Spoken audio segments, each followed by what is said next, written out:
Hello and welcome, friends and enemies. And Tony. She's Kelly. She's Brittany. And welcome to Smutswap. Welcome, welcome. We have exciting news.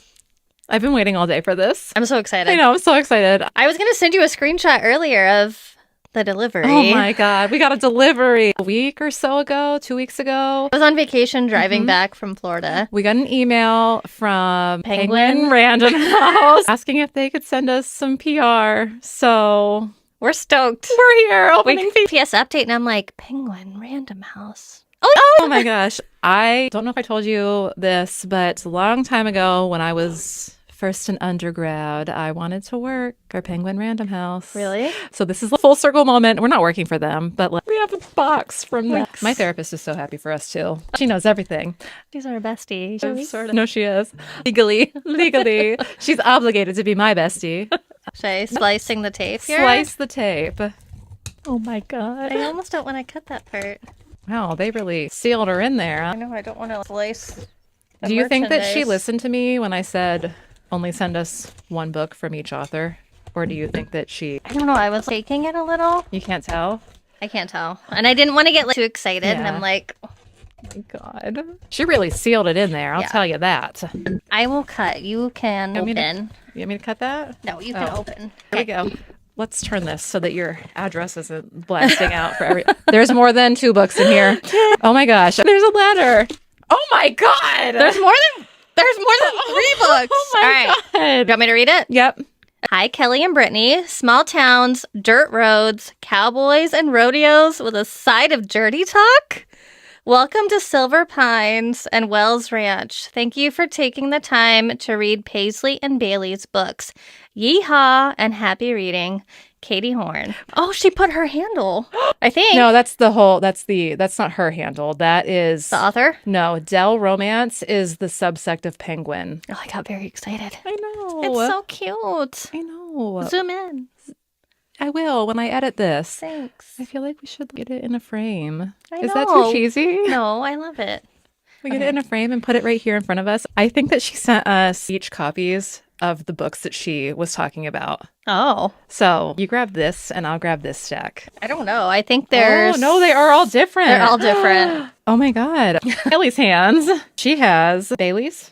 I have Bailey Hannah's books. What do you have? I have Paisley Hope's books. There are 3 of them. And you have 3 3. of these. I have Holding the Reins. These covers are so cute. Training the Heart and Riding the High.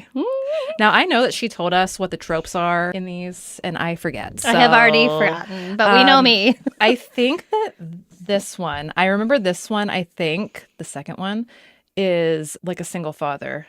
Oh, I remember. And I have, so by Bailey Hannah, I have Alive and Wells, Seeing Red, and Change of Heart. And we will decide who is reading what at a later time. But here are our books. So exciting. How thrilling. Our first PR box. I know. She went ham. Oh my God. I thought we were going to get one Me too. book each. Me too. That's what I told her in the email. And she sent us the whole fucking trilogy. She went like this. Here you go. Here you go, baby girl, with your 10 subscribers.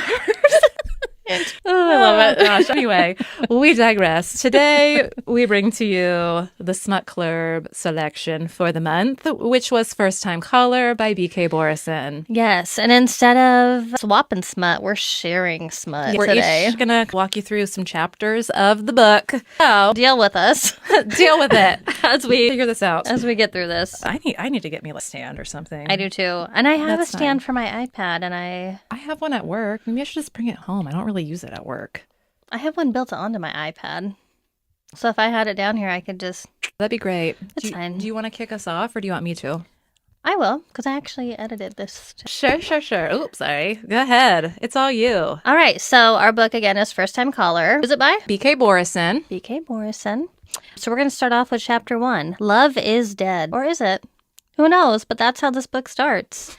Aiden is in a coffee shop waiting for his friend and coworker Jackson. And he sees this sign, the love is dead, posted above the door in the coffee shop. So Jackson has asked Aiden to meet to talk about his attitude. Their boss Maggie has encouraged this meeting between buds due to everyone walking on eggshells around Aiden. So Aiden and Jackson, they work at a radio station together. Aiden has his own show that is called Heartstrings. I don't know why I'm telling you. You are well aware. I was there. It took me 15 fucking days to read this book. It took me quite a while to listen to it, too. And if anybody follows my personal TikTok account or me on Fable, you know that I'm like 30 plus books deep this year. You are. So that was a long time. Anyway. It's okay. We digress. We digress. So Aiden's show is called Heartstrings. The goal of this radio show is to give out advice on love, but the advice is no longer happening. Aiden thinks that the radio show is on its course. He's getting over it. He's having a real attitude problem. He got so fed up the night before and called a caller a piece of shit whilst on the live radio air. It was a hot mic. It was a hot mic. I don't know what I was trying to say there. And even though the caller was likening women to cows, you still can't say that stuff on the air. No. So Jackson ends up arriving at the coffee shop. He attempts to get a cruffin, I think. Is that the thing he's obsessed with? A cruffin, which I think is a croissant muffin. It's a cross between them. I don't know. Started in New York. It's a big thing. I never had one. Me either. Maybe we'll make them. They had them at Big B, I think. Oh, really? I'm going to go to Indiana so we can get some cruffins, I guess. Yes. Okay, this cafe, Jackson wants a cruffin. They're all out. It's fine. Super busy in the cafe. Jackson starts to chat. Aiden is well aware of his attitude, but he can't admit to Jackson that he is struggling. He fears he has fallen out of love with love. It may have something to do with the endless callers who want to call and just listen to themselves talk, or the quality of calls that they get, which aren't great. Sorry. You're good. Jackson has known Aiden for this point, so he knows a little bit about Aiden's home life. So he starts to probe him about his mom. His mom has had cancer, and he's had to deal with that since he was a kid. So Jackson asks if it's his mom. He says no. His mom is in remission, and they're on a road trip celebrating. A couple things that I'm going to add. Okay. Like the weird cafe does. It's called Skullduggery. Announce your order more than one time. They blare a foghorn and then they call out your name. I forgot about that. So the barista announces an order for Brooks Robinson, who is third baseman of the Baltimore baseball team. I don't know if it's the actual Orioles in this book or not. I assume that it is the Orioles. I think. I don't know. I'm supposed to be better than this, but you know what? Here we are. Aiden's like, it's really him. Let's ask him to be on the show. And Jackson's like, positive thinking. And then there's a little snippet of the show. There are transcripts after each chapter. And the transcript for this one essentially is showcasing Aiden's because it was everything dies. That's to this gentleman caller who's like, should I buy my girlfriend more flowers? Flowers die. Everything dies. And then we roll into chapter 2, which is from our female main character, Lucy's perspective. Mm-hmm. She is lying in bed, contemplating the existence of ghosts. She hears a strange rustling noise coming from the linen closet of doom. I'm just kidding. It's just a closet where everything goes to die because the door doesn't open more than 2 inches. She's like, okay, get up, go check on my daughter. Daughter is 12 and her name is Maya. We have to prove to ourselves that ghosts aren't real. What she walks in on is Maya on the phone with someone at almost 11 p.m. Lucy bursts in, scaring the absolute shit out of her daughter, and intercepts the phone call.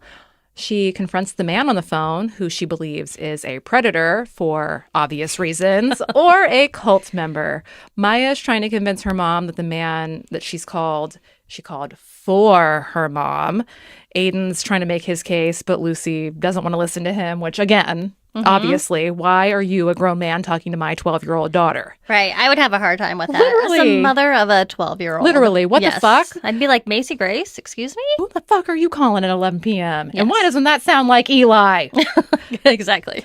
The pair ultimately tell Lucy that Maya called Aiden for dating advice, specifically for Lucy. Then Aiden's like, you're on Heartstrings, Baltimore's #1 romance hotline. The next transcript of this is of a snippet of the conversation that happens between Aiden and Maya, where he's like, hey, you're younger than my normal callers. And she indicates that his usual caller is named Charlene, and she's pretty sure she confuses the hotline for a Chinese restaurant. And that's all I have for chapter 2. That's all you got. That's all I got. Okay, then cut to Aiden. He is having a blast with this conversation. He has not had this much fun in as long as he can remember. We first switched to him. There's been like a minute of silence on the line, and there's still a red light on that shows that Lucy has not hung up the phone. Kind of out to see what she says.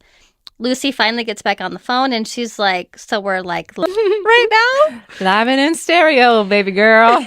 Aiden's like, yes, we are live. This blinking red light tells me Aiden informed her that Maya called in and has given him a lot of information on her already, her favorite wine. She's told him that she hasn't dated anyone entire existence. Lucy's not sure if she wants to stay on the line, so Aiden tells her, listen, we'll take a commercial break. You can ask me a lot of questions, and then we'll come back. Announces to the station that they'll come back after a break. They cut to commercial. Lucy's like, I don't know if I'll be back after the break. Like, she's going to stay on the line and talk to this stranger. It's like, at least one of us will be back. So I put Ellie and Josh. Oh my God. No, you did not. Why? What? I changed to a different book. What the frick are their names? Lucy and Aiden. Allie and Josh are from Lights Out. Sorry, names are not my strong suit. Kelly has masked men on the brain. Damn. And you sent me, is it Josh Morgan? James Morgan. Oh, no. Okay, so we'll put the photo in here. Where I work, there is like a little mini store in the building. And I was looking at soda because coworkers made jerk chicken. So fucking good, but it was so spicy. I was like, I have to wash it down. And I looked at the Diet Coke, and the 2 Diet Cokes, it's the time of year for the names, and it said Jacob Morgan. I made Corey take a picture so that he could send it to me so that I could send it to you because I didn't have my phone. She just has Jacob Morgan on the brain. I do. Or I did at this time. So Lucy and Aiden discuss things during the commercial break. Lucy decides she's going to stay on the phone. She and Aiden can talk about relationships. As a romantic, because she says she's looking for magic when it comes to a relationship. My notes are awful. It's okay. She turns it on him and she's like, you're the one running a radio hotline for romance, like the actual romantic here. As Aiden and Lucy go back and forth, they're both kind of in a monologue where they keep making comments about how attractive each other's voice is. So like that to themselves. Freaks. Damn. So like, I'm like, get together. Yeah, that. We knew that. We're all romanceaholics here, right, Tony? Right, Tony? You would be like, saying my fucking name. He was like, it's 2 P's and 2 L's. Make sure you put it. And I was like, I'm not putting your last name on there, dog. Like, read it. Oh, Tony, stop it. Okay. They're bantering back and forth on the radio. They're both having a great time. Chatting. Jackson comes and like a little mirror, and he sees that Aiden has a smile plastered on his face. And I think his friends kind of this because he's been such a crabby little boy. He's a surly man. Yes. Surly. And at this point, Aiden and Lucy have been talking on the phone for over an hour. Aiden has not played any commercials or music. It's just been them talking the entire time. And then start to tell that Lucy's getting tired, so they end up ending the call, and he finishes out the show. All right. Anything to add? Nope, my notes were super short for that chapter. But my notes for the next one are not. Yes. Maya and Lucy are at their breakfast table the following morning, not talking about the elephant in the room. Maya assumes that Lucy doesn't want to talk about her feelings, which is why she never brought up the idea of her mom dating in the past. And Lucy's like, what the fuck gave you that idea? Maya's like, oh, I don't know. Maybe you saying, I don't want to talk about this right now when I brought up dating before. Maya is actually getting ready to go to school. Her dad is coming to pick her up and take her to school today. We learn that Maya's father's name is Grayson, and he's now remarried to a man named Mateo, and they just so happen to live right next door to Maya and Lucy. Mm-hmm. Now, I learned in hindsight that he was never married to Lucy, product of teen pregnancy. Their first time ever hooking up, became pregnant the day that she lost her virginity. Or not Maya. Lucy became pregnant the day that she lost her virginity. So I assume that I assume that Grayson has always been either bisexual or gay. Right. And all one big happy family because they live right next door to each other. she has her shoes on by the back door, and suddenly the door flies open. The shoes go flying across the room. Lucy throws a cereal box at the intruder in her door, but as it turns out, it's just Grayson. He's super upset that Maya staged an intervention without him because he is the drama. Yes. Oh my gosh, he lives for the drama. And Maya take their leave. Lucy goes to work. She's a mechanic and works at a shop with 3 men who she compares to old biddies because of how much they gossip. The men confront her about the radio interview, which has now gone viral. The owner of the shop is like, why didn't you mention the shop? I neglected to mention that as her morning's progressing, Lucy's phone keeps ringing with this phone number that she doesn't recognize. So she refuses to answer it. Same. Right. Being confronted by the men, she picks up her phone, sees that it's ringing again with the same unknown number, and she's like, oh, gotta take this to avoid answering any more questions from these men. It's just like, I'm over this conversation. Gotta go. Moving on. Got a jet from the radio station who's been trying to get a hold of Lucy all morning. Maggie has a proposition for Lucy. From the transcript that follows this chapter, it seems as though Maggie has an idea brewing because people have been calling in asking if Lucy's found a date. And Aiden's like, I don't fucking know. What do I look like? Kelly, in a text message that she probably forgot, that this book is very reminiscent of books that I've read earlier this year. So You're Really Going Out With Him by Sophie Cousins. This is a book about a woman who has her children pick out dates for her. Do you remember? Oh, because you talked about it during my episode. Oh my God, yeah. I edited that thing about 25 times because of CapCut failing me. Shout out to CapCut. Fix your shit. We pay you. She does remember, so I'm not going to recap anymore. Yeah. That's what I have for Chapter 4. Chapter 4. All right, Chapter 5, we swap back to Aiden's perspective. He wakes up pretty early because he has a meeting at work. So Heartstrings is a late night radio show, so he's not used to being up early in the morning, but he has had to wake up early today for this random ass meeting. So he travels to work, he parks in his usual spot, and then he runs into Jackson, who has also just parked. This is one thing I wish they would have expanded more on, but Jackson's attempting to crawl out of his window because the girl who works for, I think it's like the news station, has parked in her little VW Bug super, super close. It's pink, too. It's pink. Oh, yeah. Parked actually in his spot where he normally parks. Interject? Yeah. I think that his book is the next one, and it's going to follow him and that girl. Oh, really? It's a series of books. It's the first of a series of books, similar to Love Light Farms and that series, where they're all... I had no idea. I'm assuming they're all interconnected, kind of like Butcher and Blackbird. Everything's interconnected, but you don't have to read them in order. Anyway. Oh, okay. I think that it's Jackson and Tiffany's book next, but that's my opinion. Got it. So he's trying to climb out the window and he's bitching about this chick. I love Jackson and Aiden's relationship. I think it's so funny at times because they go from this little thing in the parking lot to then they go into the break room and they're fighting over cookies. In this book, I'm based in Baltimore. They always talk about these burger cookies. Yeah. BRGER. And I guess they're famous for the area. Yes, Baltimore listeners, let us know. Yeah, let's know. If we should go there to get the cookies. Right. Kelly and I are down to travel again. We are down to travel, for sure. I love traveling. They're like, over the cookies, I think Aiden's like shim in his mouth. You know what? I know we wanted to go to Baltimore. You ordered them? I was going to order them, but I didn't. I actually ended up making them. Stop it! Oh my gosh. Kelly made cookies. I took a bunch to work today, That is so funny. Oh my gosh. But it's is that what they are? So they're like a cakey. I will get one out. So tune in on YouTube if you want to see what these. Oh yeah. We'll put this on like. TikTok too. I actually recorded myself making them too. But they're like a cakey donut. And you bake them, and then you flip them upside down, and then put chocolate. Oh my god! A thick ass. Yeah, of chocolate. Looks thick. There you go, Baltimore. I think they're bigger than they actually look, like the burger cookies look. But I get it. They're tasty. They're tasty. So I like that. One later. We have a little visual here. But I was like, I'm going to surprise Brittany. Oh my God, I wondered what that was. So I was like, why'd you bring that bag down here? Journeyman Distillery. 3 Oaks, Michigan. Anyway. That's an amazing place. Yeah, if you are anywhere near 3 Oaks, Michigan. Or Valparaiso. Yeah, it's like, I feel like it's an hour from Chicago. Oh yeah, Journeyman is so freaking good. We're Midwest bitches. We are. Anyway, so they fight over the cookies. Their boss comes in, Maggie, and she kind of like stops them. I love her. I do too. She was so just like cutthroat. I want to be Maggie in my next life. So they go in, they get seated for the meeting. She asks them if any of them have been on social media lately, but neither have. It turns out the last big thing that happened to their social media was a man trolling them with pictures of feet. Yum. So they like really haven't been online much lately because it seems pointless.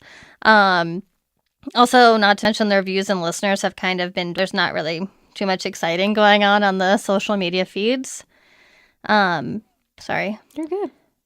So as Maggie begins to explain what is going on, one of their other coworkers comes in. I forget his name. I think it's like Quinn or something. Do you remember? Do I have his name in my notes? Let me see. It's not Quinn. His name will come up later. We don't remember what his name is. Yeah, I don't feel like he had a huge role. But Huey! It's Huey! Huey! Oh, yes, Huey. So Huey comes in and he like barges through the door. And we've gone viral. He's the intern, by the way. Right. And he has these like He has these confetti cannons. So he's like shooting them up. They get all over Jackson's glasses. He's like trying to do the windshield wiper thing on him. And it's kind of a funny exchange. But Aiden is so surprised. He looks at Maggie's phone to see what the ruckus is all about. And a short clip of his exchange with Lucy has been shared over 6 million times. Wow. At this point. The exchange is where Lucy is explaining how she doesn't want to go looking for love. She just wants it to happen. It shouldn't have to be this hard. She says dating's like a dance that she doesn't know the moves to, but it comes so easily to other people. She doesn't want to have to go on a date and just mentally prepare with talking points in her phone. She wants to be able to have a great time on a date and not have to wonder if her date is thinking about her too. So this whole exchange that she had with Aiden is in this viral clip. Aiden is spinning with this news. He's not quite sure what to do to harness it. Maggie then tells him that she has called and spoken to Lucy, and Lucy will be joining him on the air. Aiden's like, what? She actually agreed to this? And he kind of feels a love Lucy because they did have a connection while they were talking. And he's not clear if this is something that's going to go well for her. He doesn't think that's something that Lucy would want to agree to because it sounds like what Maggie may have in mind is something similar to The Bachelor. I think he starts imagining lining people up for dates with Lucy. Maggie is a pretty confident woman, and she mentions to Aiden that a lot of people have a hard time telling her no. And that's the end of my chapter. All right. Lucy has exactly one friend who is not Grayson or Mateo, and her name is Patty. And Patty owns a bakery. So Lucy and Patty are meeting up for cookies and wine. No, she owns the... I know, but that's not... That isn't... My bad. Is that announced Ignore right now? me. Ignore Is that me. announced right now? She owns Skullduggery. Spoiler alert. They meet up for wine and cookies and discussion, kind of like Kelly and up for wine and cookies and discussion. Yes. Of smutty books. Yes. She owns a K/bookshop to honor her parents' passions. And she and are drinking cheap wine from coffee mugs as they chat over the leftover cookies from the day's bake. I honestly couldn't tell you what they discuss other than Gray having an opinion on Lucy's love life and Lucy trying to avoid him as much as one can avoid their co-parent so they don't have to discuss the drama. Lucy is walking home contemplating after her meetup with Patty and ultimately decides to text Maggie that she's in. The next transcript featuring another caller who's been married for like a hell of a long time. The caller indicates love has its ups and downs, but the magic Lucy's looking for exists because they see the magic daily. And I thought that was sweet. It is sweet. It is sweet. You know what else is that you actually made notes about the transcripts? There is a point where I stop doing that. Okay. I'm pretty sure I never start. We'll see. The point where I get fed the fuck up. Which is about midway through, I'm guessing. Yeah. Maybe? Yeah, I will see. I love it. All right. So in the next chapter, Aiden is talking with his parents. Again, they are on a vacation after Aiden's mom has been told she's in remission from her cancer. Aiden talks about how unfair it's been that his mom's been diagnosed with cancer 3 separate times in 20 years. Again, she's still in remission and they're on their celebratory trip, which I just said. I'm just going to repeat myself a million times. The parents seem to be having a great time. They're still very much in love. The mom talks about hearing that his son has gone viral. So proud. Ooh, proud mama. Proud mommy moment. But I think she says viral.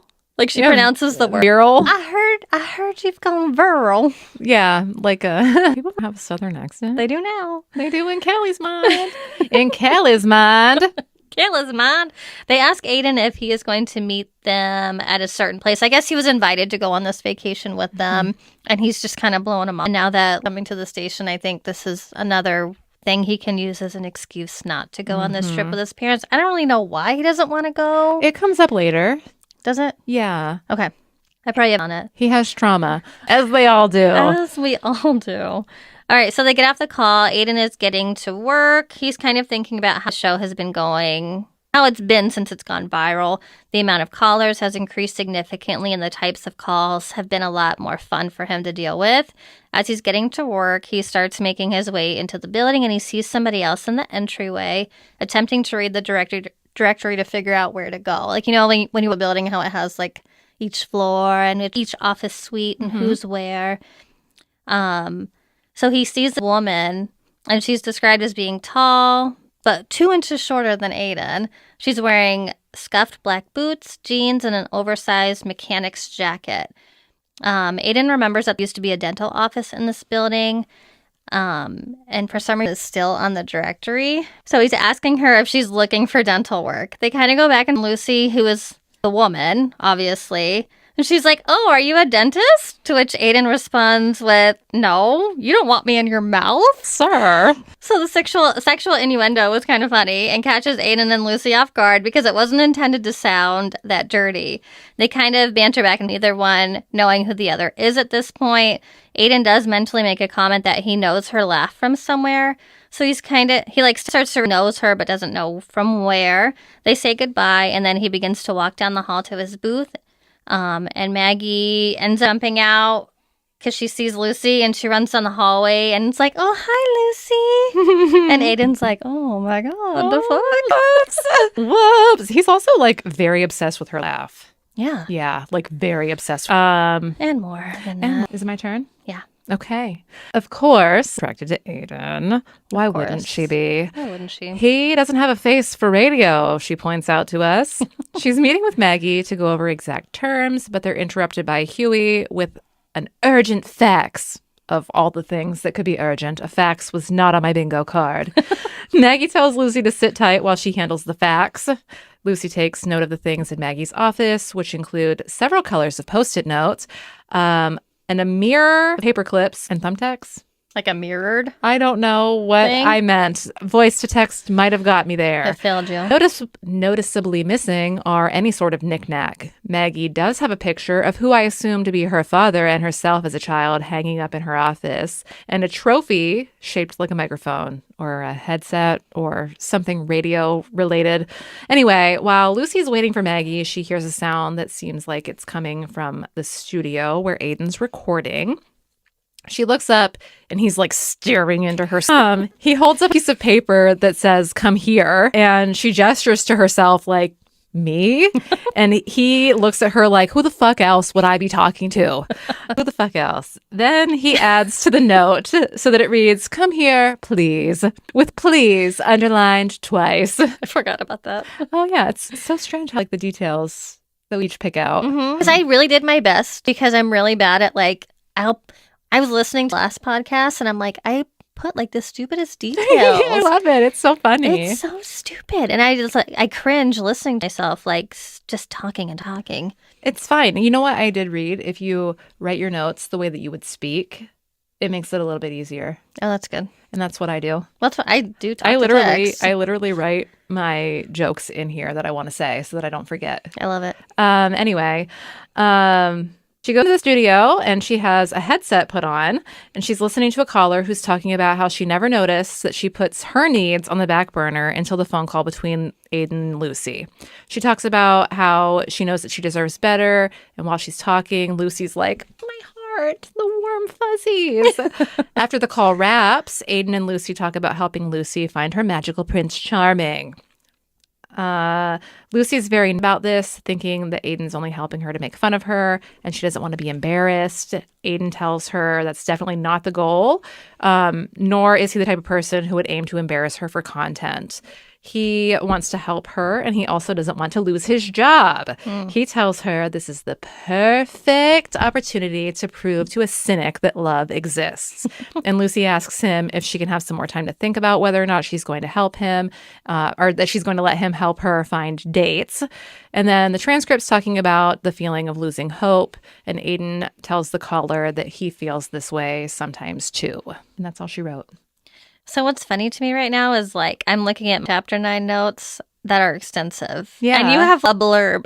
Yeah. But after I read the chapter, I just say as much as I can remember from the chapter. So this one did not resonate with you. And that's what I tried to do with this one. I think I recorded most of these after I listened. Okay, so chapter 9, we actually get a double feature of Lucy. Both 8 and 9 are for her. Lucy gets home. She has a note on her door that says, I don't know what it says, honestly. Something, no exceptions. Lucy really doesn't want to make excuses anyways because she and Grayson have a standing agreement that every Wednesday night they will have dinner together. Since they had in their teens, they've always agreed that they would do things together. So this Wednesday night thing is, I mean, it happens. They want Maya to know that she feels that she's loved. Lucy, her couch though, and her heated blanket before she leaves quickly, grabbing a bottle of wine from the fridge on the way. Lucy heads over and is quickly met by Grayson and what's his name? Mateo. I put Miguel. Don't know why. Wow. Grayson and Mateo and Maya. Grayson is making an elaborate spread of paella, which is amazing. Have you ever had that? No, I have not. That's so good. Like a Spanish, like rice and seafood dish. I know, because Juan makes it, but he's never made it for me. Rude. Motherfucker. Damn it, Juan. I'm just kidding. I love you. So good. That's also what I choked on a date with Adam. Oh my God. And Speaking he of choking, ignored me. I accidentally deep-throated my fucking beef jerky because I was trying to eat it on my way up here, and it went like, bleh, and I was like, bleh. This is how it ends. Yeah, I go this way. Damn chomp almost took me down. Not the chomp. Not the deep throat. Not the chomp. So I guess Grayson always makes, I don't know, he like finds some hot. You gotta experiment. Like some viral TikTok, and he has to like zhuzh it up a little bit. And it's never good. So Mateo's always sneaking behind him, like shaking in some In Ratatouille, when Remy is like adding the stuff into the soup. Yes. All right, so I guess this is just part of their relationship. It's why it works. Lucy checks in with Maya to see how school was. Maya says that she's kicking ass in one of her classes. She's taking a tech class, and the teacher messed up while changing the oil on something, so Maya got to teach the class how to do it the right way. Women and STEM. So Grayson, to put it, is still butthurt. Were you reading my notes? No. To put it frankly. I said that. That's so funny. Oh, I love myself. I love yourself too. Thanks. I don't know if we mentioned it yet, but he and Lucy have known each other since they were very, very little. He normally knows what's going on in Lucy's life. And although he and Lucy used to be romantic partners, they still love each other in a very platonic way, even though the relationship didn't work out. Lucy realizes that maybe she went a little too far, telling her deepest, darkest insecurities to a radio host live on the air. But she quickly reroutes the blame. She's like, hey, if you want to be mad at anyone, be mad at her daughter. Yeah, it was her. I'm like, hey. Conniving little biatch. A little sassy thing. Grayson and Mateo, what the fuck am I trying to say? Grayson says he's not mad about this. He's mad that Lucy was struggling and didn't tell him. He let her know that this was an indirect violation of pinky promise made under the tire swing at ages 4 and 5, respectively. I thought that was cute. What? I'm like adding names in here. Who'd you add this time? Mitch. Lucy and Mitch. I think that's Mateo. I don't know what I'm trying to say. So Lucy says she wants to do something different when it comes to love. They end up moving to the living room. They get comfortable on the sectional and decide to discuss a multitude of things. It does end up circling back to the radio show. The guys ask Lucy to explain Aiden Ballantyne, and she kind of goes to the Rolodex in her brain before she actually responds. Her first thought is that he's hot, a little messy. Hot, a little messy. He's hot, but a little messy. For some reason, he has quite the chokehold on her, and she can't help what comes out of her mouth when she's around him. But she doesn't say this out loud to the guys. She's just like, he's nice. But when she says he's nice, it kind of comes out in shrill kind of tone that they want to question. So Lucy's a little exasperated at their questioning and goes into defense mode. And just kind of like slowly. She then opens her eyes when she hears another voice enter the room. And it turns out Mateo, who I list as Miguel again, has found this emergency radio, which I'm sure you've seen on TikTok lately. Yeah, like it's the all emergency over the prank radio. And he has the heartstring show on. Lucy listens to Aiden's voice, and we realize that Aiden is kind of hinting about a guest coming on the show. Lucy can't help and smile to herself. Because she knows. Lucy is at the station messing around in the booth, and Aiden catches her. She asks him if she can help him with anything, so he tasks her with making coffee. Somehow, she finds coffee that Aiden hid from the rest of the crew in an old Christmas cookie tin. He's weird about it, so hopefully we revisit that, because the fuck. The fuck? They settle in each other in the booth, and Lucy is very clearly jittery. Aiden's like, just be yourself. And she's like, not sure that's the best idea. Then Eileen, who is another one of the coworkers, counts them in, which kind of startles Lucy, and Aiden cops a feel. Just kidding. He like presses his hand on her leg. I was like, I don't remember that. He presses his hand onto her thigh. Under her thigh. Oh my God. Keep it in your pants, sir. They then introduce Lucy, and as soon as she speaks, asking Baltimore for help, the board lights up like crazy. That's all she wrote. And that's it. And scene. Okay, so we cut to Aiden's perspective. We learn that Lee's on the shows on Monday, Wednesday, and Friday evenings. So he kind of is like everything that happens on these nights. So Monday, not so much happened. The only thing he was able to really get out of Lucy is her celebrity crush, which happens to be some guy from the 1970 version of MASH. I said some fucking guy who starred in MASH. I don't even know his name. Me I think either. I meant to write it down. And I intentionally just data dumped it. Tony, we know you know. Tony, tell us who it is. So annoyed with us. Oh my God. Like, he's our number one fan. This dude literally listened to all of our episodes in like 3 days. We love him. He's a real one. Appreciate you. Yeah, we do. On the second night, Wednesday, Aiden is trying to get an ideal dating location out of Lucy. Lucy kind of reacts in a way that I personally think I would react, because I'm very, very passive when it comes to dates or just even doing things in general. Like literally our friend, I don't know if you're going to cut her conversation out, but Sheree wants to plan something and I literally never have input. I'm just like, okay. Just tell me where to be. Okay. I'm always along for the ride. Pause. I'm Brittany, and I planned the whole podcast, bought the equipment, and kicked us off. I contributed with she's money. Kelly. She's Kelly. I'm Kelly. Oh, yeah, we're doing that. I planned our trip to Denver, booked all the tickets, the Airbnb, bought the fucking airline and everything. I'm Kelly. There we go. In my defense, though, she was supposed to take her husband on that trip, so she would have had to plan everything anyway. Yeah, because he's also... He is. We are the same. We are the same. I love them. What's funny is Adam and I are both very passive, so I have to like put on my big girl pants and plan shit. Yeah, she did though. She planned a whole cruise. Speaking of the cruise, by the way, digressing, one of my recruits was on the same fucking cruise that you were on. Really? Not even joking. Right before boot camp? Yes, he was like, we went on a cruise. It went to the Bahamas. We left out of Florida. I said, did you go to Princess K? And he said, yeah. And I said, when? And he was like, I think we left April 19th. And I was like... And he was like, were you on that cruise? And I said, almost. Was Claire running around with him? I sure hope not. So funny. Anyways. So me and Lucy are the same because we're very passive when it comes to making any sort of tough decisions. Okay, so Lucy says, as my ideal date, I couldn't tell you because I just want to be there. I want to be invited. So Lucy finally gets coerced into admitting that her ideal date would be a picnic. It could be outside, it could be inside. If it's indoors, there's snacks and blankets and movies and stuff like that. And this leads to Aiden to wonder if Lucy leaves these parts of her head. He wants... What the fuck? This leads Aiden to wonder why Lucy... I don't know what I'm trying to say here. Essentially, Lucy wants to feel important, and Aiden wants to know why she feels this way. That's all I got out of that. Mm-hmm. Lucy really likes the idea of a picnic because it makes her feel like somebody would find her worthy of the trouble of that. And I don't understand that because I don't think picnics are a huge, extravagant thing, but whatever. The next night starts with Aiden telling Lucy about his frosted tips back in the early 2000s. The banter kind of goes back and forth for a little bit. Obviously, you can tell these two are starting to garnish feelings for each other, but neither wants to admit it. Lucy is in a mood this Friday night and is over talking about herself. Aiden's like, literally, that's what this radio show is about. It's about talking about you. It's about you, bitch. Lucy kind of tries to persuade him to tell her a secret that he's never told anybody else over the live radio show.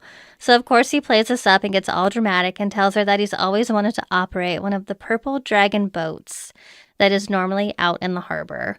Maybe we'll post a picture above. I don't know. If we remember. If we remember. She will. Lucy is exasperated. Aiden goes to commercial break, and then Lucy kind of tears into him. She never talk about yourself. Aiden's like, I'm always talking about myself. Yeah, I'm literally always talking. And Lucy's like, no, you're always responding to people that call in. Like, you never just let your true self shine in these moments. And Aiden, typical man, is I'm just trying to show that I'm a good listener. Typical. Aiden finally gives in and gives her a little glimpse as to who he is. He tells her that sometimes he will get on YouTube and watch sad clips from movies. He'll never watch the whole movie, just the sad clips from that movie. Aiden tells her that he also tells her that Valentine is not his real last name. His real last name is actually Valen. And then there's like this random moment that they have together. I'm not quite sure what set it up. I know they talk about Lucy not really being on her game this night, but maybe she's menstruating or something. I don't know how typical... What am I saying? Okay, Lucy's kind of lost, and Aiden leans over and ends up putting her headphones on her for her because another person's trying to count them in. That girl that works there. Eileen is trying to count them in, and Lucy's kind of distracted. So he leans over, goes to put her headphones on. So they share this moment where they lock eyes, and there's some comment about her eyes looking like emerald green ocean, and there's a treasure underneath. I don't know. Blech. It's cute, but also kind of lame. I said, that's cute, I guess. And I put, inevitably, they're going to fall in love, and I'm sure this will end with them being together. Her emerald green eyes. And the treasure. I was like, he put her on for her so they can come back from commercial break, and he chooses to let his hand linger on her neck with a bunch of question marks. Like, that's normal. Anyway, when they come back from commercial, there's a weirdo caller on the line asking Lucy about her face. Aiden is growing increasingly agitated, but doesn't cut the call off. At a look from through the window, he describes Lucy as having a nose, 2 ears, and hair, which I was like, yeah, you tell him, King. Decides to cut to a music break after disconnecting from the oddball caller. Lucy requests a song that reminds him of every single time his mom has been in the hospital, which causes his agitation to further spike. The subject changes to Lucy's work, which is when she finally tells him that she's a mechanic, and he's like, well, where do you work? He tells her that he thinks Jackson's brought his car there before for an oil change. Lucy asks what type of car Jackson drives. At this point, Jackson's entered the booth and he's like, it's a Honda Civic because it was top rated for safety from some insurance thing. Jackson and Aiden go back and forth about whether or not Jackson's going to do his weather and traffic segment. Once they come back from music break. Lucy offers to give them the room, but Aiden ends up leaving instead. In the break room, Maggie corners him to tell him that Lucy's Road to Love is sponsored by Mr. Tire, and Aiden has to give Lucy the radio station's burner phone because the goal is to find Lucy a boyfriend, whether or not Aiden likes it. Aiden tells Maggie that he feels some type of way about auctioning Lucy off to the highest bidder. Maggie tells him that she's just trying to ensure her longevity at the station and make sure that nobody loses their job. In the transcript, Aiden tells the audience about Lucy's Road to Love, sponsored by Mr. Tire.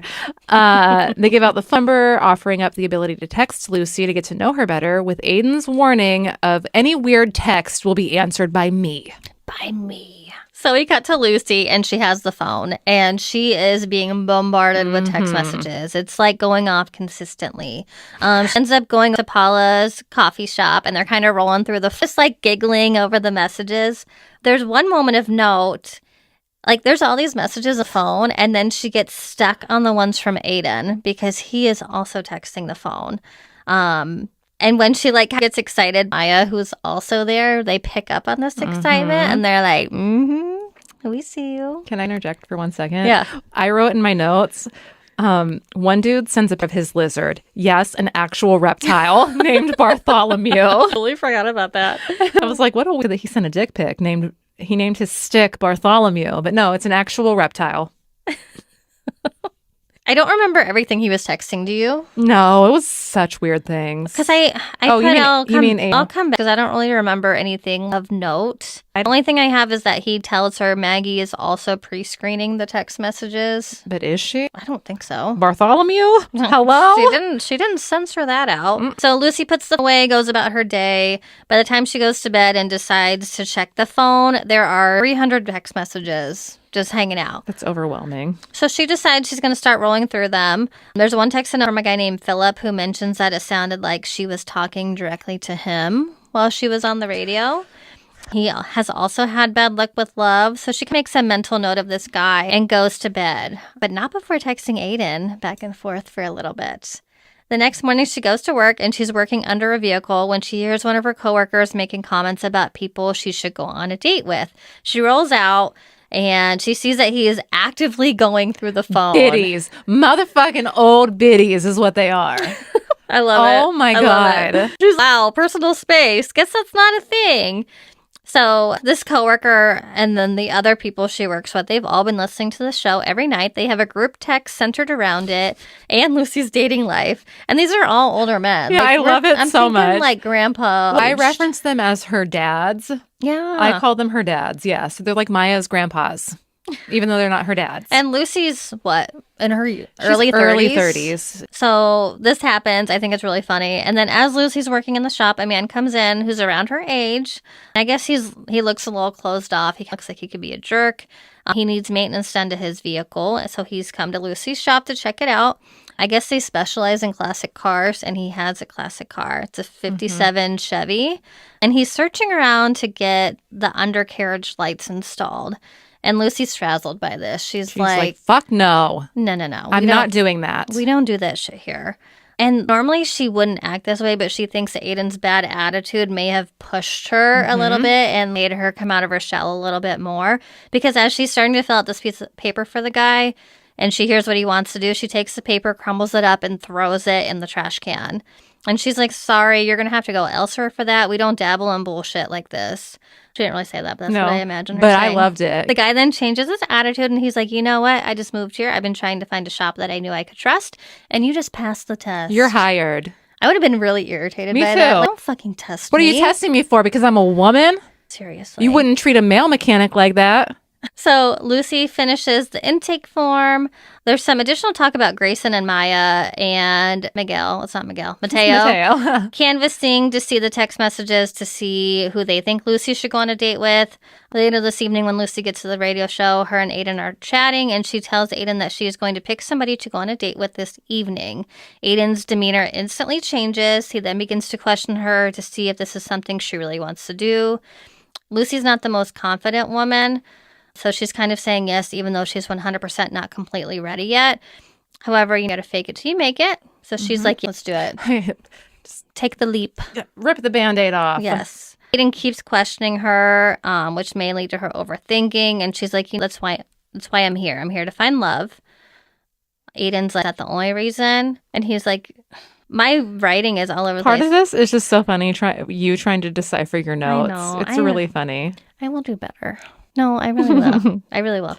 Aiden's like, is that the only reason you're here? And she's like, why else would I be here? And he's like, oh, to keep me on my toes. He assesses Lucy one last time. He stares into her face. And it's kind of like he's locking in on all of her features, her cheeks, her lips, her freckles. His eyes linger on her lips. And I don't know, it's a really weird moment to me. Yeah. Remember this? Yeah.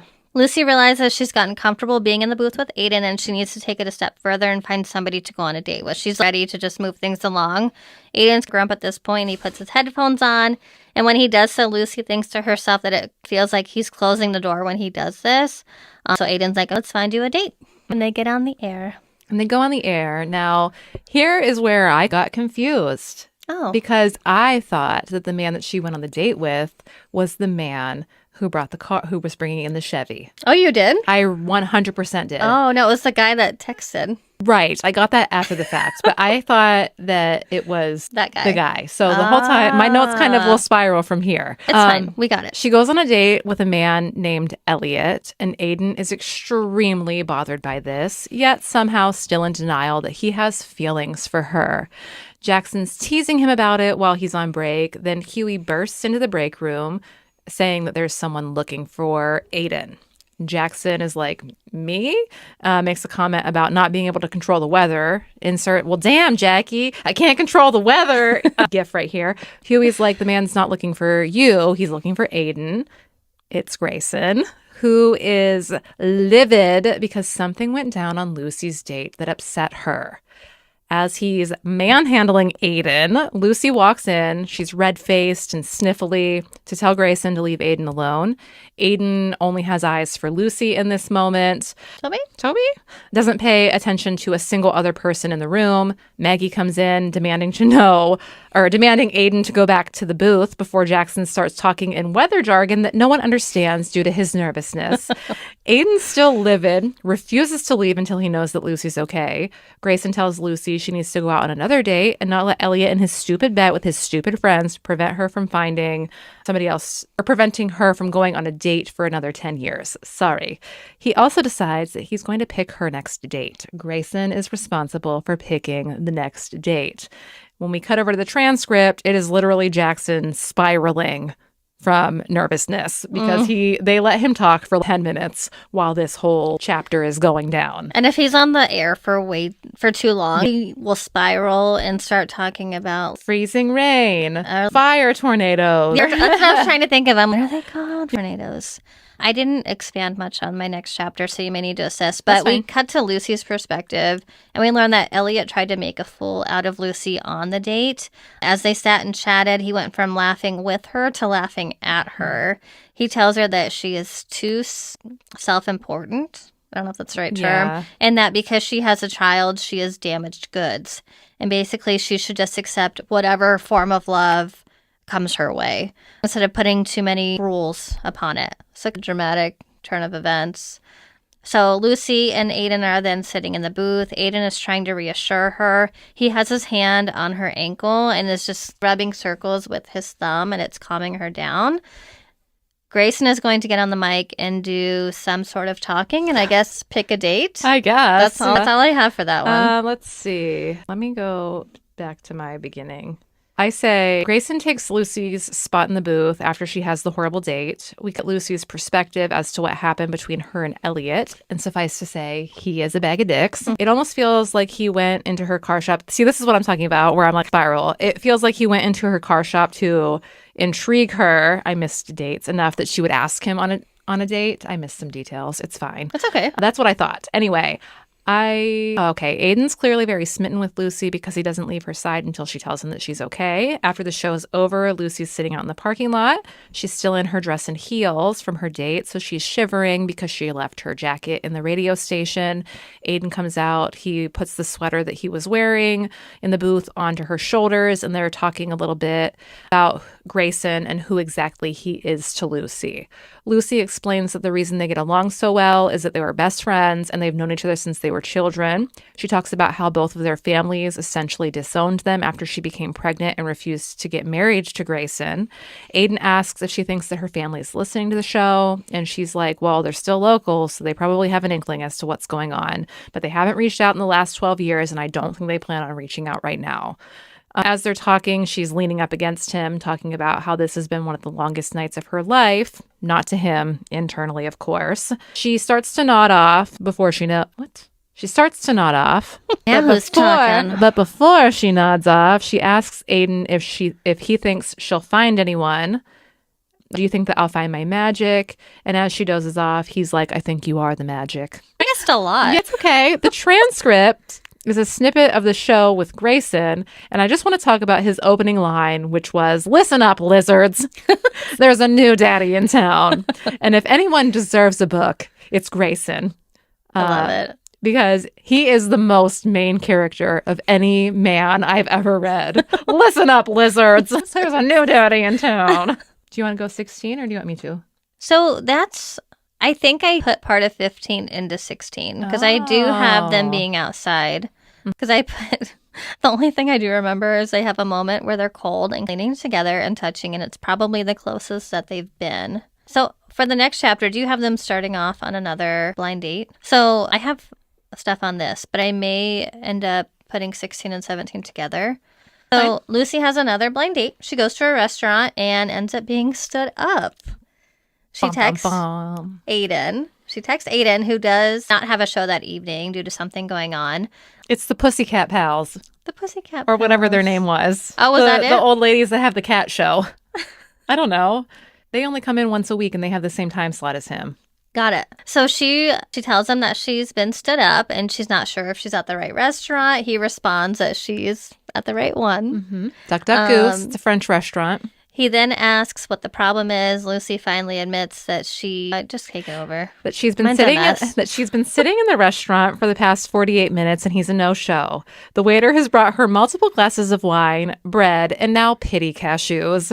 At this point, she decides to text Aiden to make sure she has the correct restaurant. He tells her she does, so clearly William's an asshat. She finally decides to leave and is gearing up to pay for her wine and nuts, but the waiter covers for her.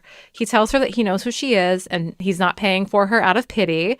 He was in a bad relationship and didn't know it until he heard the radio show, so he's paying for her pity nuts and wine as a thank you. As she hobbles down the cobblestones in her bad luck heels, she hears someone calling her name. Her hopeless romantic heart leaps thinking it's William. It's not. Obviously, it's Aiden. He's chasing her down the street and all she can see is that his hair is wet and his white shirt fits him perfectly under his pea coat. He asks her if she wants to go back inside for soup, which she turns down, so he offers her a beer, saying she looks like she could use one. She's like, "How'd you know it was me?" And he's like, "It was the sad girl walk." And she's like, "But there's plenty of sad girls in Baltimore." And he's like, "But I'd know you anywhere." Do you want my notes? We can swap it back and forth with my notes. I will have to leave in 2 minutes, so we'll do 17. Yeah, and then I'm going to eat one of these when we take our break. So they end up going to a bar with a jukebox. The jukebox only plays one song. The song in question is Cisco's The Thong Song. Let me see that. Yes, beautiful. At the bar, they consume multiple adult beverages, several baskets of french fries, and a burger for Lucy. They talk about Aiden's mom being sick and how Aiden has always seen love as something that makes people miserable. Lucy finds out how exactly Aiden came to be a radio host. He claims it was a college gig that paid quickly and got him girls' phone numbers. But I think secretly he really loves it.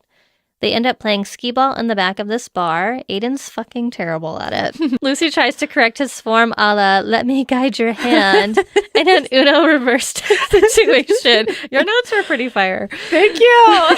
Aiden finds himself more and more attracted to Lucy as the night progresses, and Lucy finds herself more and more willy-nilly with touching Aiden as the night goes on. They end up slow dancing to the thong song before calling it a night. And I remember Lucy being very, very drunk at this point. She was trying to cop a feel. Aiden tells her he's going to walk her home, and they almost kiss because Lucy keeps brushing her nose against his. Once they're outside the bar, Aiden tells Lucy to climb on his back because she can't walk down the cobblestone street in her heels. And there's a lot of subtle flirting in the sense of she tells him he smells nice, and he compliments her back. Anyway, We will pause. Pause for Macy. Macy Grace. And I'm going to literally leave my phone here so that we don't mess up the shot. We can just switch it back and forth. I don't know if I have anything. I love it. All right, so we're going to pass mine back and forth? Yes, my notes have failed me tremendously, and I do not write with the same eloquence as our pal Brittany here. So it's almost like I have a degree in that shit. She does. All right, here we go. Lucy wakes up the next morning, face down on her couch. Her pillow growls and moves as she comes awake. She's startled to find that her pillow is Aiden. He apparently tried to leave her house the night before, but she wouldn't let him, telling him, "You make a good pillow." As they are cuddling, I think is what it was supposed to say. Oh, I wasn't even looking. It says, as they are coming and bumping and grinding. As they are coming awake, Grayson comes bursting through the back door. Lucy thinks to herself, "Man, I should really invest in a deadbolt so this man can't just barge into my house anymore."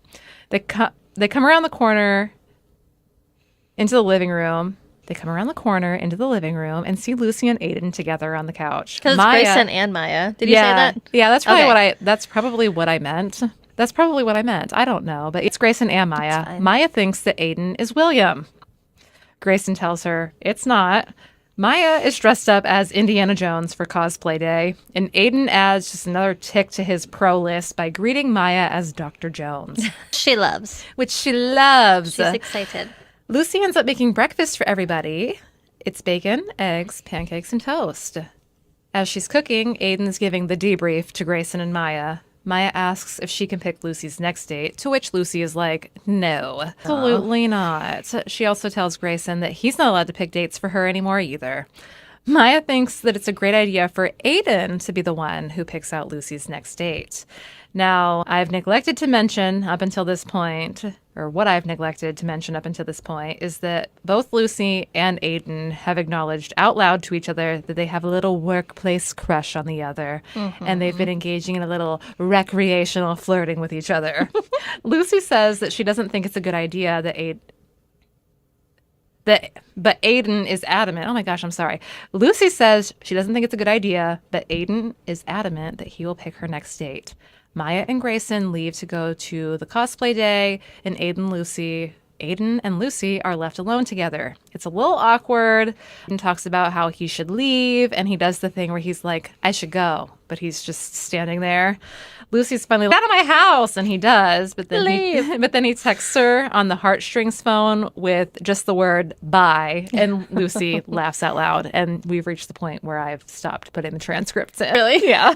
She's like, I'm done. I'm over it. I'm over it. From Brittany's notes. At the radio station, we learn that Lucy has been getting some questionable texts on the heartstrings phone. Aiden is still dead set on picking a date for her, so he wants to go through the text messages to see if anything jumps out at him. It's filled with uninspiring pickup lines. People telling her that she should stop talking. People telling her really nice things about the radio show. And then there are death threats, which are actually Philip's friends. Oh, yeah. Texting in. His name's Elliot. Well, no, Philip's the one that she went on the first date with. I thought it was Elliot. I think Elliot's the last one that she went on the date with. Listen, we don't know. So Brittany thought one guy was the car shop guy, but it's not. It's not. I think Philip is the first text. I don't know why I remember that, but I do. But it's his little buddies. Yes. It's his douchebag number one's tyrants over here. Aiden's not happy about it, to the point that the station is playing dead air while he and Lucy bicker about the text. Enter Maggie, who yells at him to play a song while they talk about the text. He ends up playing Shania Twain's Man. I feel like a woman. Oh, you said Shania Twain's Man. Well, that's because I forgot to put some of it. Oh, you do say, I'm sorry, I can't read. I feel like a woman 4 times in a row. Just ended with man, period. The text really fucking does you dirty. And I was like, who's her man? That classic Shania Twain song, Man. And I'm like, Tim McGraw, that's not her man. I don't know why I keep going country. Anyway, so that Man, I Feel Like a Woman plays 4 times while they talk about the phone.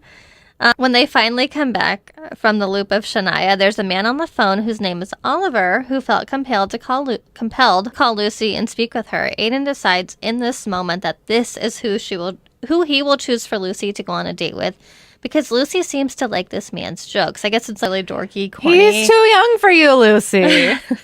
That's my son. Oh.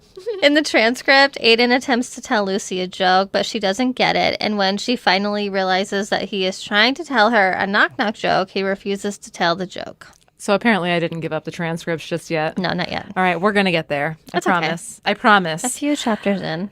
So Lucy goes on her date with Oliver. It's raining. She can't find parking and ends up being 12 whole minutes late. Oh, no. Oh, no. He tells her that he thought she was standing him up. She's taken by how handsome he is. For all intents and purposes, the date seems to be going well, but Oliver points out that Lucy's brought up Aiden no fewer than 6 times, and they haven't even touched dessert yet. As it turns out, Oliver is also hung up on somebody who's not Lucy. So they spend the remainder of the date talking about the people they can't have. Lucy's convinced Aiden doesn't have feelings for her, but Oliver tells her that Aiden threatened to kick his fucking ass if he hurt Lucy. The person Oliver is hung up on is very complicated because it's his brother's ex. Then we cut to the transcript where Jackson and Aiden are talking, and Aiden just keeps repeating, I hope she's having a good time. I do remember that one. Because he's like, what's wrong? You worried? My notes are concise and short because I just was like, people might want to read this still after they hear us talk about it, so we don't want to give it all away. All right, so Lucy is in the booth waiting for Aiden. They're still circling around each other after Lucy's date with Oliver. There's been no texting, and Aiden is clearly avoiding Lucy. They end up being late for the broadcast this evening because Aiden's phone is blowing up and Lucy thinks it's another woman, when in reality it's just his mother. He compartmentalizes everything and suffers from anxiety, as any rational person would when their mother goes through 3 rounds of cancer treatments. It also explains why Aiden is so guarded when it comes to his feelings for Lucy. Anyways, when they are on the air, Lucy tells the audience about her date with Oliver and how they decided not to see each other again. She also decides to tell him about that night with Aiden without telling them it was Aiden. When they wrap up for the night, Aiden gives Lucy every excuse. She's not having it. She wants him to trust her to make decisions for herself. She suggests that they just try as he's battling with himself. Their faces are creeping closer and closer. Their noses brush, and he has his fuck it moment. Hell, you all know the fuck it moment. I remember it being cute because they're talking on the air before their little fuck it moment. And she's like, oh, well, I ended up meeting up with somebody. After I was stood up. And we had a great time. We had a great time. So the next chapter is entirely dedicated to describing exactly how Lucy and Aiden make out in the booth. Don't worry, he's a perfect gentleman and there's no groping action. He does slide his hands under her sweater, though, up the back. And he walks her to her car after. She comes home to find Mateo in her living room. Apparently, Maya wanted to be at her mom's because Grayson's painting was giving her a headache. He leaves. Lucy makes her way to Maya's room. Maya tells her that the entire internet has been talking about Aiden and Lucy and that Aiden likes Lucy. She tells him, she texts him and asks why he kissed her. So he calls her and tells her the crush isn't going anywhere. Then he lightens the mood by asking what she's wearing. When they get off the phone, Lucy dreams of him. Little lovebirds. The next chapter is largely dedicated to describing that's what I Just kidding. Aiden can't stop thinking about kissing Lucy. In fact, he's thinking about how he wants to do it again when Maggie walks in. She wants to discuss Lucy's exit plan. So they're back at the radio in this point. She tells Aiden that she's gotten retro Aiden back. And that has been with Lucy's help, and that the ratings are up, so they don't really need Lucy on anymore. And she can get back to her normal life and implement the skills she's learned from radio to find her man, girl. Get your man. And reluctantly agrees to talk to Lucy about her exit strategy. At this point, Jackson comes in with chocolate pudding hands, so Maggie has another fire to put out. There's like chocolate everywhere at this point. All over him. There's like path also. Chocolate pudding straight down the hallway. Which I think has to do with that radio or the newscast girl also. Me too. Lucy arrives early and Aiden drags her into a janitorial closet to talk about being interrupted. To talk without being interrupted. There they make out again, and Lucy ends up dry humping his leg until she really wanted Aiden's help, and he was like, I can't put my hand down your pants. I can't do it in this janitorial closet. No. They leave the broom closet again with an agreement. They will have fun together. And that's one thing. So I remember when they were making out in the booth, what I like about this author is how awkward things can get when you're making out. And I remember he was trying to mount him on the chair, but one leg was like stuffed down those rolly she's chair like a sides. contortionist or something. It was just really awkward. She's stuck and can't move. And the same happened with the closet. Broom closet. It was just awkward. See, he wouldn't have been able to get his hands down her pants because of how crammed it was in there. But anyway, I could have sworn Chevy Guy was Elliot or whoever it was at first, but it appears I'm wrong. Lucy's at work replaying the makeout sesh while she works on the vintage truck. The owner has been pacing back and forth while waiting the entire time. She approaches him to give the findings, and after he leaves, Ms. Shirley, who's a shop regular, tells Lucy that man likes her. It says Alice. Lucy is adamant that he does not. And Shirley is like, I can see why your daughter meddled with your love life. Get it together. As they're yapping, an air horn sounds. Someone has called in a tow. The men and Lucy decides who has to drive the tow truck by pulling spaghetti noodles. Whoever has the shortest has to pull the tow. Obviously, Lucy pulls the short one. And obviously, the person who needs a tow is Aiden. Surprise, surprise. Are we surprised at all? No, we are not. You here? Your broken down Bronco? I want a Bronco. Aiden doesn't know what's wrong with his car, but explains to Lucy that it made a noise and then wouldn't go faster than 10 miles per hour before it started smoking. She's taking diligent notes. As she's hooking his car up to the tow, he's talking about how watching her is making him hard. She asks, I know he's imagining, and because she's wearing The mechanic coveralls. so it's like zipped up. She probably has a wife beater tank top. I know that's not politically correct anymore, but I still say it because I'm a millennial. But she has one of those underneath it, and her hair in a braid, which she loves. He's thinking about undoing that zipper with his damn teeth. Yes. As she's hooking his car up to the tow, You're good. she asks him if he needs anything from the car, so he grabs his pizza in the truck. Lucy makes multiple attempts to engage in conversation, but Aiden doesn't know how to talk to her for whatever reason. She's given up and refuses to look at him back at the shop. He tells her he's just been trying to hide the fact that he ordered a pineapple pizza because it's her favorite and he wants her favorite to be his favorite. They confess their crushes are lingering, and then she asks him what his plans are for the evening. He tells her he's just planning on watching TV, eating his pizza, and trying not to text her all night. Cute. She asks him to hang out since Maya is at a sleepover. He tells her she should come to his house after giving her a chaste kiss. Chaste is a chaste one. So they go Is to that what you meant with that? Yeah. Okay. So they go to Aiden's house, and when they pull up, he asks her for a few minutes to hide his dirty laundry under 7 his minutes. couch. Exactly. Yep, it was 7 minutes. At the 6-minute and 23-second mark, Lucy goes up to his door, and he opens it slightly out of breath. She asks him what he needed his 7 minutes for, and he shows her. He's made a fort out of every piece of fabric in his house, to include the beach towels. And Lucy feels a little overcome with emotion, mentioning something about him remembering her picnic idea. He says that he remembers everything she's told him. They end up eating the pineapple pizza in the fort in his living room. And then Lucy mentions wanting him to kiss her again. He says, well, we did say later, didn't we?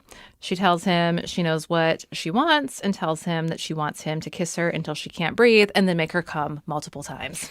I think that you get the sex part. Do you want to take the honors? Nope. I want to go read my notes. Maybe we should do this every time. All right. Chapter 27. This chapter is entirely dedicated to them getting it on. First, he drags her onto his lap, much like how they were in that broom closet. They're kissing a little, and then he goes down on her. After she comes, he decides to finger blast her. All the while, he's telling her about how he beat his meat in the fucking broom closet and used a fundraising t-shirt to clean himself up with before finally making his way to the booth and acting unaffected. And at this point, I was like, I don't like him anymore. I was nasty bitch. That's the worst. I'd be like, I'll see myself out. Literally, I don't want to hear about you beating your damn meat at work. And then coming onto a fundraising T-shirt, you criminal. Well, it's okay because then they bone, finally. And here's the thing. I truly appreciated not having to read about a ridiculously large wiener and how the FMC worries it won't fit. I appreciated that it was realistic. In total, Aiden makes our girl arrive rushed that. That's okay. Aiden makes our girl arrive 3 times. Yes, they do it in the fort. Yes, the cushions slide apart. Yes, I found that endearing. Me being Brittany. A few other notes. Aiden always wears a necklace. We learn that there's a good luck charm on the necklace. The charm is just a keychain ring from one of his mom's many hospital visits. He never takes it off. And after they smash, Lucy tries to go home, but Aiden tells her he wants her to stay. Cute. The cushion sledding apart really did something for me. Me too. Actually, they didn't. Kelly I hated it. Forgot. Kelly hated it. They lost me at the whole, I beat my meat to you in the closet. I don't need to know on that. the fundraising t-shirt. So get your bingo cards out, ladies and Tony. Back at home, Lucy's puttering around her kitchen when Maya comes home from her sleepover. Grayson is a few steps behind her. Immediately upon seeing Lucy, he shouts, "You had sex!" and then texts Patty to drop the code word, which is apricot jam, upon which Patty bursts into the kitchen with champagne at 9:30 in the morning. This is the part I found endearing. I loved this shit. Patty is over the moon that Lucy finally got dick down. I may have said something similar. Maya comes in at some point during the conversation and points out Lucy's wearing Aiden's sweater. That means it must be pretty serious between Aiden and Lucy because all the cool high schoolers do this. At the station, Aiden is in the break room when Lucy arrives 15 minutes early. He's scowling at his special coffee, and Lucy is meticulously organizing napkins when he approaches her to sneak some kisses. She tells him they should carry on as usual since he tells her he's following her lead. She notices that he seems a little disappointed when she says they should carry on as usual, but he doesn't say anything. The broadcast goes off without a hitch. Lucy does tell us that she has to practice not breathing heavily into the mic when he rests his hand on her knee. When their show is over, he walks her to a car and sneaks another kiss. Aww. Did you have dicking down in yours? I did not. Damn. I thought I did. But I did have I remember when Paula came in and they wanted her to come sit on the couch. Her name is Patty. Patty. You know what I meant. You know what I meant. And Lucy's like, I'd rather stand. I'd literally rather stand. It hurts to sit. It hurts to sit. I guess that's what happens when you haven't gotten any in 12 years. I did talk about this, though. Oh. So the third act, I called it like third act drama. Conflict, breakup. Yeah. Well, here we are. We've reached the point. The third act breakup is upon us. Listeners, be warned. Lucy and Maya are having a chat about how Lucy completed every tier of Maya's super secret plan. I don't know why I keep adding D's to things. Planned. Including a bonus step. Lucy is mortified to hear her 12-year-old use the phrase bumping uglies at the station because that's part of her plan. It was part of her plan. At the station, she hears her name twice. After she gets into the station, she's walking down the hall, and Aiden and Maggie are having a meeting, and she overhears her name twice. And this meeting is about Lucy leaving the show. Lucy steps in and says, why not just ask Lucy what she thinks about leaving the show? Aiden seems devastated, so Maggie leaves them alone to discuss amongst themselves what's going on. And I think at this point, she's like, I'm going to go make some coffee. Mm-hmm. And Aiden's like, she doesn't drink coffee. I know everything about her. Oh, Maggie. Maggie's going to go make coffee. Yeah. Did I say Lucy? I don't know. I think we just said she. Okay. And I wanted to clarify that she is Maggie in this instance, not Lucy. Yes. In the booth, Colin, also known as Rosie's dad, which is that classic car, calls in, and he's pleased to discover that Lucy is in fact Lou from the garage. She has no idea who he is until he says, I'm Rosie's dad. He asks if she got the flowers and the card that he had sent. Lucy seems genuinely confused because the flowers that arrived in the shop did not have a card, so they all just decided that Harvey should have the flowers. Aiden is visibly upset by this declaration, but tells Colin that Lucy's Road to Love, sponsored by Mr. Tire, is ongoing, and he seems like the perfect man for Lucy to go on a date with. They place Colin on hold, play a song that he requested for Lucy. Colin is on hold for 17 minutes while Lucy and Aiden engage in miscommunication at its finest. Mm-hmm. Well, more like Aiden engages in miscommunication in the fact that he refuses to acknowledge his feelings for Lucy. Lucy monologues about how she chooses Aiden and how she will continue to choose Aiden until she figures out what the hell he wants. She's very open about her feelings for him, telling him that she could very easily let herself love him. She tells him that he is so closed off to feeling any emotion that she doesn't feel like he's forgotten how to love. She feels like he's just entirely unreceptive to love. She packs her things up, tells Aiden that she is in her final show, and leaves. In the transcript, Aiden tells Colin that he messed everything up. So apparently I didn't. I thought that I gave up on the transcript at some point. We're good. I guess not. Maybe the last two chapters? Maybe. I know. We're at page 19 of 21. Aiden sits in the studio for hours after Lucy leaves. He ends up calling his dad and talking about how he feels broken. He explains so much to his dad in regard to how messed up he still is over his mom's multiple cancer diagnoses. Dad tells Aiden he's not broken, but that he has work to do, and he has to put in that work. That part got to me. Aiden agrees to his dad's terms, which are family dinners, more phone calls, no more shutting out the family. Saturday, Aiden has a little rot day, and by Sunday, he's on his apology tour, starting with Jackson. He decides to go on a morning run with Jackson. he cannot keep up. No. And Jackson decides to, so he can't keep up, but they come up with a plan for him to win Lucy back. Jackson's standing over Aiden, who's lying on the ground in the park. And he's like, we're going to get this done. I'm going to help you. Aiden's Lying on the sidewalk. It's so great. And that's all that I have for that chapter. I just have to backtrack. Sure. To the conversation with the dad. Because at one point, Aiden asked, and I'm sorry, this is probably a spoiler. If you want to read the book, read it. But this is a super sweet moment. But it was, Aiden asks his dad, how could you still love mom if you were afraid? And Aiden's dad is like, I didn't have a choice in not loving your mom. That's my person. And then at one point he says, you're not broken, you're just bruised. Mm-hmm. And my hormones right now, and it makes me want to cry just reading it. It was just such a sweet conversation. It's like that Pink song. You know which one I'm talking about? You're not broken, just bent. Oh. You can learn to love again. Yes. So It's just so sweet. we love a good representation of masculinity. I love it. I love it.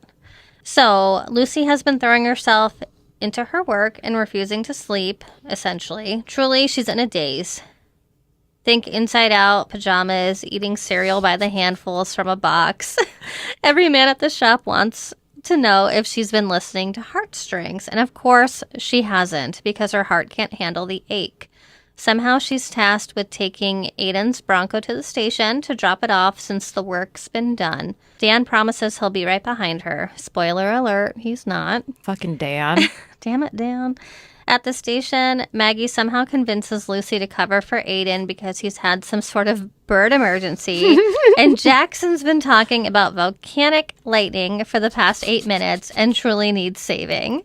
Once Lucy's in the booth, Jackson insists on taking calls, purposefully disconnecting the first call. I think that person was super excited that she was back on. Maya is the first caller. After that, she says she has a friend who needs advice, tells her mom to remember she loves her, and hands the phone off to Aiden, who greets her with, longtime listener, first-time caller. Whoop, whoop. That part was like, oh cute. My gosh, I loved it. So they talk briefly on air. He tells her all the things he knows about her without actually saying her name. He tells her how to tell if you're he asks her how to tell if you're falling in love.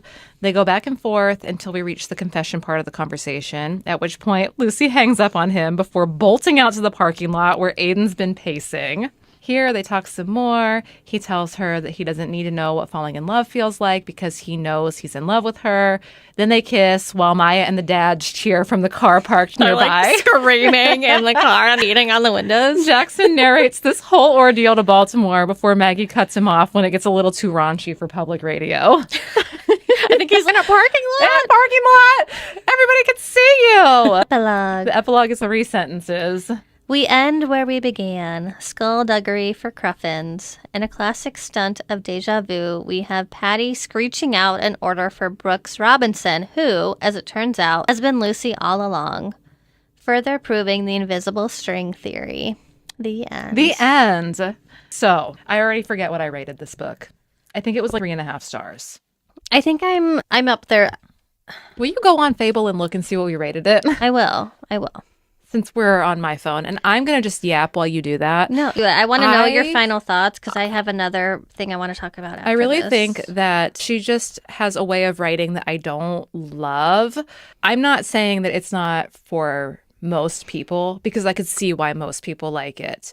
I think that she falls into the thing of writing out every thought that crosses the character's head. Mm-hmm. And I don't always want to read that, especially in the man's perspective. I just don't care. The whole, I beat my meat to you in that janitorial closet. It was a lot. I know that some of you might have found that, like, woo! But for me, I don't need to know. bring back secrets. Right. Bring them back. So I just think that it's the way that she writes that causes me to not enjoy her books. And with that said, I also can see why her books are very popular because they're sweet and feel good. It's sweet. It's feel good. They're easy to read. They're entertaining. I was entertained. I do this all the time when I read a book and I read a movie. Watch a movie. I got you. I've had trauma today, and I think my brain's just cutting down.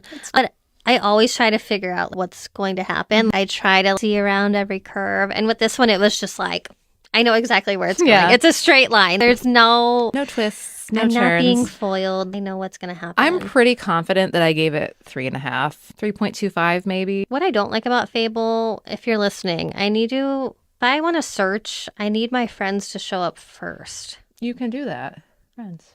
Oh shit, just kidding. You can. She just didn't know how to toggle it. Well, this just shows me I can't search your name. I can go over here and search. If you go into your network, which is what I always do when I need to stalk you. Quit proving me wrong. Just Sorry. I go on the app a lot. Well, she's read 25 books since this one. So my internet's not great down here. I think it's 3.25. 3.25. I really wish I liked this more. That's my review on Fable. Did anybody like it?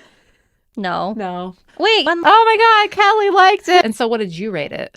I haven't rated it yet, but I'd probably 3.5. Honestly, It's they're just mediocre for me. I did list out my closing thoughts because I wanted to talk about them with you. I had read a little bit of fantasy the last couple of months, so I think I needed something easy to read, and this is the true definition of an easy read for me. The book was easy to figure out. I knew how it was going to end. I knew these two were going to fall in love. I love how easily that love went for them. I haven't read a cute book like this in a while, so I wasn't bored the entire time. I was bored a little bit here and there, but it was still enjoyable. Oh, I think on the basic 5-point scale, I would give it a 4.1. Wow. Hey. Feeling very generous in the morning, I guess. Past Kelly is not as generous as present Kelly. No. I was entertained. I liked Lucy's character a lot more than Aiden. Aiden kind of grated on me a little bit, and he's definitely not my type of person. Something about him gave me the ick. He was, which we didn't talk about, but really possessive at times, and it was like, chill. Tell her that you like her, damn dude. Piss on her leg or something. Right, seriously. What would you have done to change this book to make it more of a 5-star read for you? I just don't think that it would have been. No? Nothing? No, I can't think of anything that would have made it up there. I very rarely rate romance 5 stars. Really? Very rarely. That checks out. And if it is a romance that I've rated 5 stars, it's normally a romance that has made me weep. Yours truly. P.S. I hate you. And I have given 2 cowboy romance books 5 stars. We have a few right here. Maybe these will... Maybe those will be 5 stars. Perk your interest. It's very, very hard for me to give romance 5 stars. I want it to be devastating. What I wanted to see Lucy go on a bunch of dates. I wanted to see how that all would go. I wanted her and Aiden to be more of a slow burn where they slowly start to realize they like each other. And I wanted more drama. There wasn't... It would have been 800 pages. It would have been more slow burn. Because for me, this is a slow burn. They didn't do anything until like 60% mark. Some of these books that I read, they be getting it on chapter 1. I just feel like they knew they liked each other from the first conversation. Yeah. Before even seeing each other, it was like, I get that. I'm in love with your voice. Some people just got that voice. That Colin guy, I think they could have done third love triangle type thing. I don't know. I think those things would have made it more enjoyable for me. For me, this was just like a bore. I read too Just a bore. I just read too much crazy shit for it to be exciting. This is just a sweet rom-com. I get it. And I think that it was hard for me also because I was coming off of the Chestnut Springs series reading this. So I'd already had my fill of sweet romance. Was I coming off the Chestnut Springs series when I read this? Is the question. I think I was. I think you were. And the Chestnut Springs series really, I loved it. Except for Beau's book. Fuck Beau. And dating with a 12-year-old. How dare you? So I think I should have read Dark Romance before I went into this, because then maybe I would have liked it more. Yeah. But also, I've read 3 of her books, and I haven't loved any of them. So I really just think that her writing is not for me. I think it's just like your beach read. For those that just want something easy and simple, this is the perfect if we were book. to go on a reading retreat, which I still really want to do, this is something that I would read on a reading retreat, because I could be with my gal pals and we could just all be cackling out loud when he talks about beating his meat in the closet. That feels like something I'd be like, oh my God. And then I would read it to the class. Anyway, that's all that we have for First Time Caller. Our next book for the Smut Clurb is... Wild Love. Is it Wild Love? I'll check right now. She's checking right now. It is an Elsie Silver book. My internet's not great. Wild Love. Is that what I said? Yep, sure did. She's on it. So Wild Love, if you want to join in, we're going to try to converse a little bit more in the Clurb. The link is below. If you're not subscribed to us on YouTube, subscribe to us on YouTube. Follow us on Spotify or Apple Podcasts, wherever you prefer to listen. I did learn that if you follow us on Spotify, it does show subtitles as you're listening. So that's kind of cool. That's all I've got. Go check out the TikTok too. We're trying to get up there to 100 followers so you can have a surprise. Our goal is 100. For 100 by the end of May. Yep, 100 by June 1st. And we're more than halfway. We're more than halfway. Okay, we'll see you next time. I have a fun book for next time. Bye. Bye.